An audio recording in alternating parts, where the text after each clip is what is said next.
ஆண்டவர் சொல்றாரு, அவனை பார்த்து ஆண்டவர் சொல்றாரு, இயேசு அதை கேட்டு, 50ஆம் வசனம், இயேசு அதை கேட்டு பயப்படாதே, விசுவாசம் உள்ளவனாய் இரு, அப்பொழுது அவள் ரட்சிக்கப்படுவாள். ஜனங்க ரட்சிக்கப்பட மாட்டாங்க, என் ஏரியால கூட்டம் வராது, என்னுடைய பகுதியில் ஊழியமே பண்ண முடியாது, அவ்வளோதான் நிறைய பேர் சொல்லுவாங்க.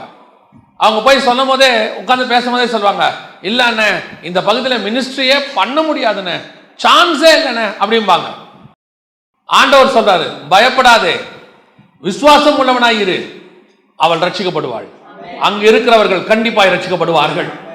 ஏன்? செத்து போனவனே உயிரோடு எழுப்புறவர் உன் கூட ஒருத்தன் நின்றுகிட்டு இருக்கிறார். நீ பயப்பட மட்டும் செய்யாது, இதை எழுப்ப முடியும், கண்டிப்பா செய்ய முடியும். உன் வாழ்க்கையில முடிஞ்சு போச்சுன்னு சொல்ற காரியத்தை மீண்டும் எழுப்புவதற்கு கர்த்தர் வல்லமை உள்ளவராய் இருக்கிறார். உன் காரியத்தில் இனி நடக்காதுன்னு சொல்ற காரியத்துக்கு கர்த்தர் வல்லமை உள்ள தேவனாய் இருக்கிறார். நல்லா தெரிஞ்சுக்கொள்ளுங்க, ஆண்டவர் நம்ம கிட்ட எதிர்பார்க்கறது ஒன்னே ஒண்ணுதான், விசுவாசம் மட்டும்தான். அது இருந்துட்டா போதும், எதை வேணாலும் ஆண்டவர் செய்வார். எதை வேணாலும் என்ன செய்வார்? ஆண்டவர் செய்வார். அவங்க இல்லைன்னு சொல்லட்டும், ஆண்டவர் இருக்கும் பாரு. முடிஞ்சிருச்சுன்னு சொல்லட்டும், இல்ல தொடங்கலாம் பாரு. அது உங்க ஆபீஸ் ஒர்க்கா இருக்க கூட இருக்கட்டும், உலக பிரகாரமா கூட சொல்றேன், அவ்வளவுதான் வியாபாரம் முடிஞ்சிருச்சு, இதுக்கு மேல அதுல உண்மையே இல்லை அப்படின்னீங்கன்னா அதிலிருந்து கர்த்தர் துளிர்க்க பண்ணுவார். பல நேரத்தில் கர்ப்பம் இல்லை, கர்ப்பம் தரிக்க முடியாது, வாய்ப்பு இல்லை அப்படின்னு சில ஜோம் பண்ணுவாங்க. அவ்வளவுதான், சான்ஸே இல்லை அப்படிம்பாங்க. ஆண்டவர் சொல்வாரு, அவன் சான்ஸ் இல்லைன்னு சொல்லிட்டானா? சொல்லிட்டான். மெடிக்கலி ரிப்போர்ட் கொடுத்தாச்சா? கொடுத்தாச்சு. ரிப்போர்ட்டை வாங்கிட்டியா? வாங்கிட்டேன். கையில வச்சிருக்கியா? வச்சிருக்கேன். இப்ப வரும் பாரு, இப்ப வரும் பாரு. கேன்சர் இருக்கா? ஆமா. ரிப்போர்ட் வாங்கியாச்சா? வாங்கியாச்சு. என்ன சொல்றாங்க? ஸ்டேஜ் 3, ஸ்டேஜ் 4, இதுக்கு மேல பிழைக்கவே முடியாது. ஆண்டவர் சொல்ல, அப்படியா? அப்ப பிழைச்சிடலாம். ஏன்? அவன் முடியாதுன்னு சொல்றதுக்கு தான் கர்த்தர் வெயிட் பண்ணுவார். கர்த்தர் முடிய வைப்பார். ஒருத்தன் சொல்றான் முடியாது. எனக்கு ரொம்ப, என் நண்பர் ஒருத்தர் என் கூட பேசிக்கிட்டு இருந்தாரு. பேசிட்டு இருக்கும் போது மரியாள் போய் எலிசபெத் பார்க்குற விஷயத்த பேசிக்கிட்டு இருந்தார். பேசிட்டு இருக்கும்போது மரியாளுடைய வாழ்த்துதலை கேட்டு எலிசபெத்தனுடைய வயிற்றில் உள்ள பிள்ளை துள்ளிற்று. அதை பத்தி பேசிட்டு இருக்கும்போது எனக்கு திடீர்னு ஆண்டவர் ஒன்று உணர்த்தினார். என்ன உணர்த்தினார்னா, 2 பேரும் இப்போ குழந்தையோட இருக்கிறாங்க. எந்த 2 பேரும் இருக்கிறாங்க? மரியாளும் குழந்தையோட இருக்கிறாங்க, எலிசபெத்தும் குழந்தையோட இருக்காங்க. ஆனா இவங்க 2 பேர் யார் தெரியுமா? ஒன்னு, இதுவரைக்கும் ஓப்பன் ஆகாத கர்ப்பப்பை. இதுவரைக்கும் அந்த கர்ப்பப்பை என்ன செய்யல? ஓப்பனே ஆகல. இன்னொன்னு க்ளோஸ் ஆன கர்ப்பப்பை, இனி அதுல பிறக்கவே பிறக்காது. ஒன்னு வயசான கர்ப்பப்பை, இன்னொன்னு குழந்தையே பிறக்காத, ஓப்பனே ஆகாதது. ஓப்பன் ஆகாத கர்ப்பப்பையிலையும் குழந்தை வரும், க்ளோஸ் ஆன கர்ப்பப்பையிலையும் குழந்தை வரும். கர்த்தர் சொன்னால் அது நடக்கும். மெடிக்கலி ரிப்போர்ட், இந்த அம்மா கண்ணி, குழந்தை பிறக்காது, ஆண்டவர் சொல்வார் பிறக்கும். மெடிக்கலி ரிப்போர்ட், எலிசபெத்துக்கு வயசாயிருச்சு, குழந்தை பிறக்காது, ஆண்டவர் சொல்றார் பிறக்கும். தேவன் முடியாதுன்ற இடத்துல தேவன் முடியும்னு சொல்லுவார். எந்த ஒரு காரியமா இருக்கட்டும், அது வேலையா, பொண்ணு கல்யாணமா, அல்லது பிள்ளை பிறக்கிறதா, உலக பிரகாரமா சொல்றேன், இல்ல ஆவிக்குரிய வாழ்க்கை, ஊழியமா, அல்லது இந்த ஆத்தும ஆதாயமா, எது வேணாலும் இருக்கட்டும், முடியாதுன்னு சொல்றாங்களா, ஆண்டவர் முடியும் பாரு. இப்போ ஆண்டவர் சொல்றாரு அவரை பார்த்து, நீ என்னவாயிரு? விசுவாசம் உள்ளவனாயிரு. ஏங்க இதுக்கு வாய்ப்பு இருக்குதா? பொண்ணு செத்து போச்சு, ஒருத்தன் சொல்லிட்டா, இப்ப எப்படி விசுவாசமா இருக்கிறது? ஆண்டவர் ஏதோ சும்மா நம்மளை விசுவாசமா இருன்னா சொல்லல. பல நேரத்தில் நம்மளால என்ன செய்ய முடியாது? நம்ப முடியாது சில காரியத்தை. உயிரோடு இருக்கிற வரைக்கும் ஒரு ஆளை என்ன செய்யலாம்? நம்பலாம், பிழைச்சிருவாருன்னு. செத்து போன பிறகு அந்த ஆளை எப்படி நம்ம நம்புறது? பிழைச்சி வந்துருவாருன்னு. இப்ப ஆண்டவர் சொல்றாரு, செத்து போன அந்த பொண்ணை பார்த்துட்டு செய்தியை கேட்டுட்டு அப்பனை பார்த்து சொல்றாரு, அப்பா பார்த்து என்ன சொல்றாரு? விசுவாசம் உள்ளவனாயிரு. இந்த வார்த்தைய எவர்கிட்ட சொல்றதுக்கு முன்னாடி கர்த்தர் ஒரு மிகப்பெரிய காரியத்தை செய்கிறார். கர்த்தர் என்ன செய்யறாரு? மிகப்பெரிய காரியம் செய்யறார். என்ன செய்யறார் தெரியுமா? இப்ப எபிரு கூட்டிட்டு வரும்போது நேரா எபிரு வீட்டுக்கு அவர் வரல, நடுவுல ஒரு சம்பவம் நடக்குது. இங்க பாருங்க, 41வது வசனம், 8:41. அப்பொழுது ஜெப ஆலய தலைவனுடைய எபிரு என்னும் பேருள்ள ஒருவன் இயேசுவின் பாதத்தில் விழுந்து 12 வயதுள்ள தன்னுடைய ஒரே குமாரத்தி மரண அவஸ்தையாய் இருந்தபடியால் தன் வீட்டுக்கு வரும்படி அவரை வேண்டிக் கொண்டான். அவர் போகையில் திரளான ஜனங்கள் அவரை நெருக்கினார்கள். ஒருவன் ஓடி வந்து, அவர்கள் இப்படி பேசிக் கொண்டிருக்கையில் 49வது வசனம், இந்த ரெண்டுத்துக்கும் நடுவுல ஒரு சம்பவம் நடக்குது. என்ன சம்பவம் நடக்குது தெரியுமா?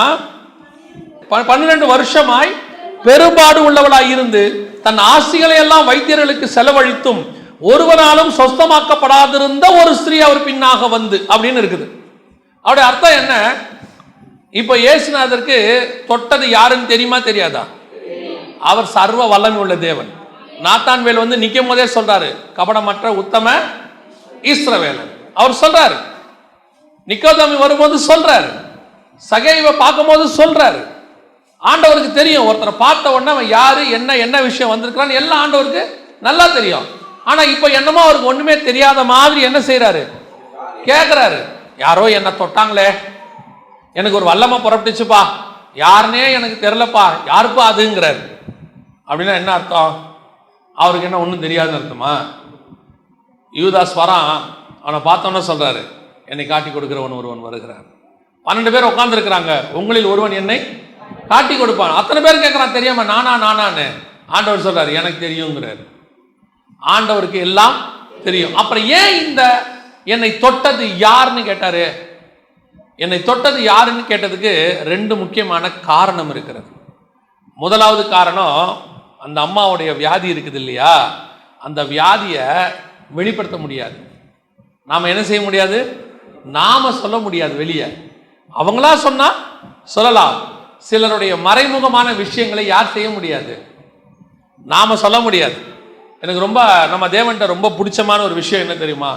ஒரு நாளும் நம்முடைய பாவத்தை அவர் ப்ரொபகண்டா பண்ணவே மாட்டார். நம்முடைய நிர்வாணத்தை போய் வெளியே சொல்லவே மாட்டார். அது பிசாசோடைய வேலை. ஒருத்தருடைய பாவத்தை குற்றப்படுத்துவது யாருடைய வேலை? பிசாசோடைய வேலை. கர்த்தருடைய வேலை என்ன தெரியுமா? அவனை திருத்துவது, அந்த பாவத்தை மூடுவதுன்னா அவனை பாவியா வைக்கிறது இல்லை, அவனை திருத்துவது. அவனை மறைமுகமா யாருக்கும் தெரியாம திருத்துவார் ஆண்டவர். அதான் அவருடைய வேலை. இப்ப இந்த பெண்ணுக்கு அப்படி ஒரு வியாதி. அந்த வியாதி என்னன்னு வசனம் சொல்றது? பெரும்பாடு. அது என்னங்கிறது அது ஒரு லேடிஸ் பிரச்சனைன்னு வச்சுக்கோங்க. இப்ப இயேசுநாதரால அந்த வியாதியை பகிரங்கமா என்ன செய்ய முடியாது? சொல்ல முடியாது. அது அவளுக்கு அவமானம். சபையில சகோதரிகளுக்கு பிசாசு விடுதலை ஆகும். இதை வீடியோ எடுத்து எங்க போடுறாங்க? யூடியூப்ல போடுறாங்க. என்ன ஒரு மதியினம் பாருங்க. அதாவது அவங்களா வந்து சில சாட்சிகளை சொல்றது வேறு. நாம சிலருடைய வாழ்க்கையை பாதிக்கிற மாதிரி என்ன செய்யக்கூடாது? செய்யக்கூடாது. டிவியில கூட பாருங்களேன், பெண்களை பத்தி சில விஷயங்கள் வருதுன்னா முகத்தை என்ன பண்ணிடுறான்? மறைச்சிடுறாங்க. அது ரூலும் கூட. அதே நேரத்தில் அதுதான் மரியாதை. அந்த பெண்ணுக்குன்னு ஒரு வாழ்க்கை இருக்குது, அவளை என்ன பண்ணிடக்கூடாது, அவள் ஃபியூச்சரை பாதிக்க கூடாதுன்ட்டு அதை மறைச்சிடறாங்க. நம்ம ஆளுங்க எது நடந்தாலும் உடனே அந்த பிள்ளை பாவம் விடுதலை ஆகுது, பிசாசு பிடிச்சி அலக்களிக்குது, அந்த அலக்களிக்கிறத வீடியோ எடுத்து போடுறான். இப்போ அந்த பெண்ணுடைய லைஃப்பை யோசிச்சு பாருங்க. தேவன் ஒரு நாள் அதை என்ன செய்ய மாட்டாரு? அப்படிப்பட்ட காரியங்களை செய்ய மாட்டார். ஒருத்தன் விடுதலையானா கூட அவர் செய்ய மாட்டார், அவர் சொல்ல மாட்டார். அவங்களா சொன்னா உண்டு, ப்ரொபகண்டா பண்ண மாட்டார் ஆண்டவர். இது முதலாவது காரணம். ரெண்டாவது, இப்ப அந்த பெண்ணுடைய வியாதி எத்தனை வருஷம்? 12 வருஷம். 12 இயர்ஸ், 12 வருஷம். இப்போ யவீருவின் மகள் எத்தனை வயசு? 12 வயசு. இப்போ போகும்போதே இயேசுவுக்கு தெரியும் யார் செத்துட்டா. அந்த பொண்ணு அங்க செத்து போச்சு. போகிற வழியிலேயே, ஏன்னா இயேசு இவங்க கூட வரும்போதே ஒருத்தன் ஓடி வரான். அப்போ ஓடி வரான்னா அந்த பொண்ணு அதுக்கு முன்னாடி என்ன ஆயிடுச்சு? அது அங்க மரிக்கும் போதே யாருக்கு தெரியும்? இயேசுக்கு தெரியும். ஏன்னா லாசரு மரிக்கும் போது, பெத்தானியாவுல மரிக்கும் போது இவர் இங்க சொல்றாரு அங்க அவன் செத்துட்டாங்கிறாரு. புரியுதா உங்களுக்கு?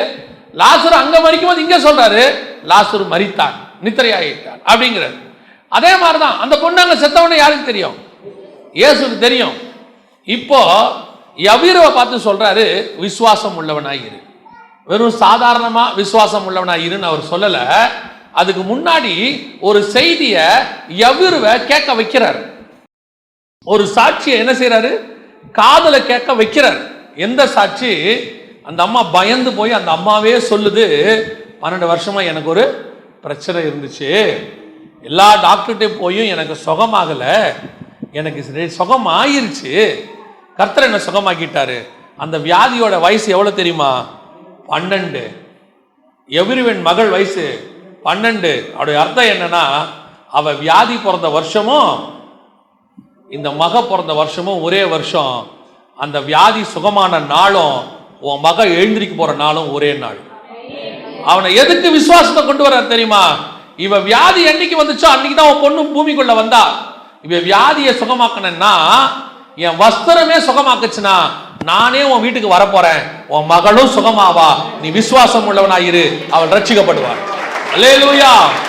இயேசு கிறிஸ்துவினுடைய ஒவ்வொரு மூவுக்கு பின்னாடியும் ஒரு திட்டம் உண்டு. உன்னை சும்மா சொல்லல விசுவாசம் உள்ளவனாயிருன்னு. ஆண்டவர் ஏதோ கண்மூடித்தனமா பேசல. செத்து போன ஒருத்தனுடைய பொண்ணுகிட்ட அப்பா உட்காந்து அழும் போது அந்த அப்பா கிட்ட தைரியமா இரு அப்படின்னு சொன்னா அவன் என்ன சொல்லுவான்? ஐயோ, என் பொண்ணு செத்து போச்சியா, இதுக்கு மேல என்ன இருக்கு? அந்த விசுவாசம் உள்ளவனா இருன்னு சொல்றதுக்கு முன்னாடி, ஒரு நிமிஷத்துக்கு முன்னாடி அவனை ஒரு சாட்சியை கேட்க வைக்கிறார். பொண்ணு செத்துச்சுன்னு சொன்ன பிறகு கேட்க வைக்கல, அதை சொல்றதுக்கு முன்னாடி கேட்க வைக்கிறார்.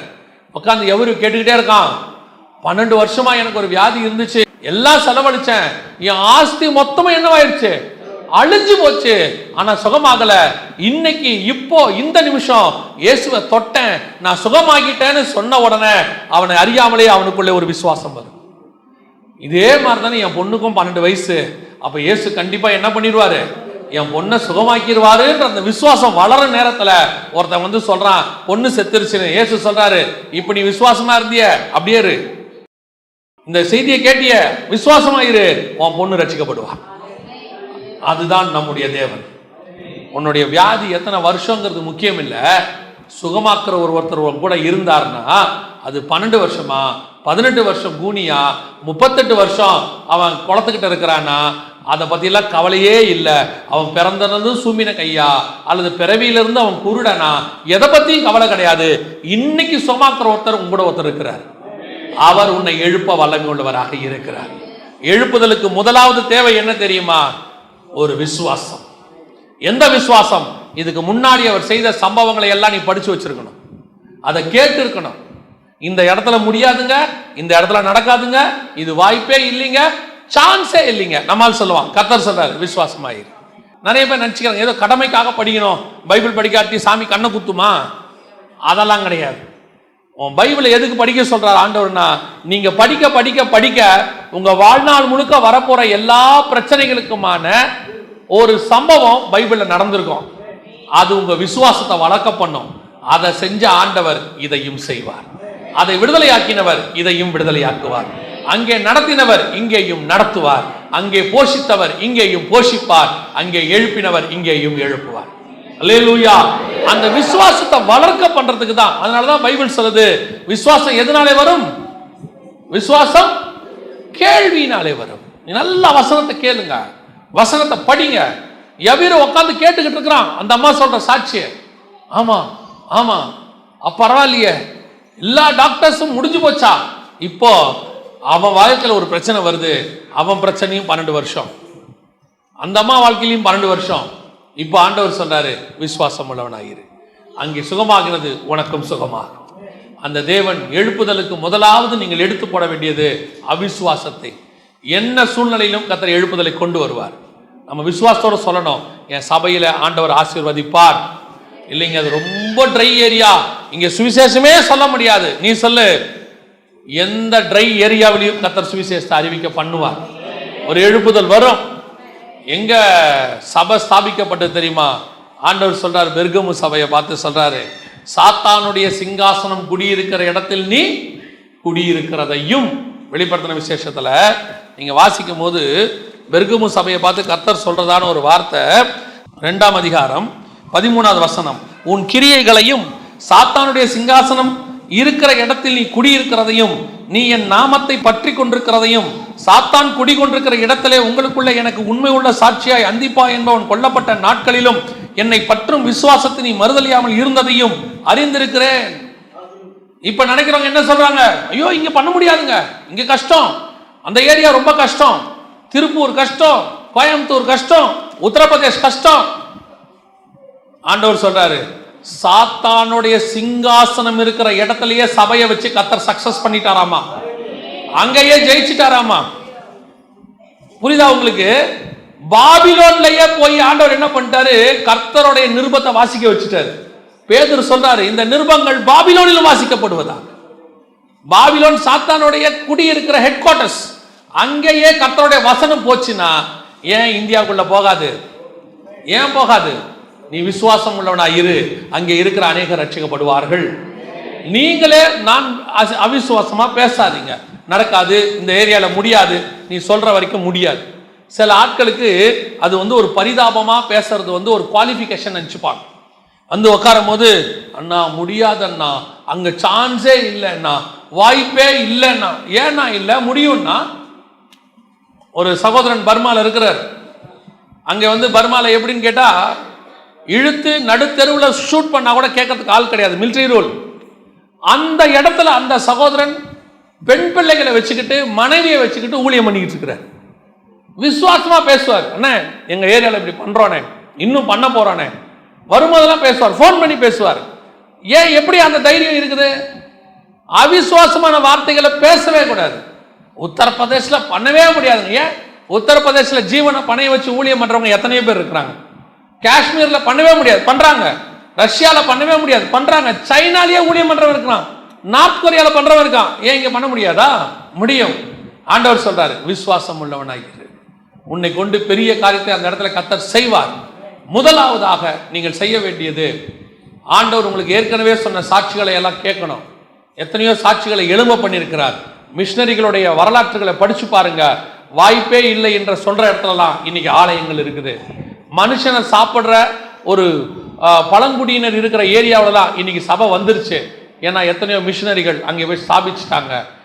ஆப்பிரிக்காவிலையும் சரி, எத்தனையோ இடங்கள்ல தேவனால் கூடாத காரியம் ஒன்றுமில்லை.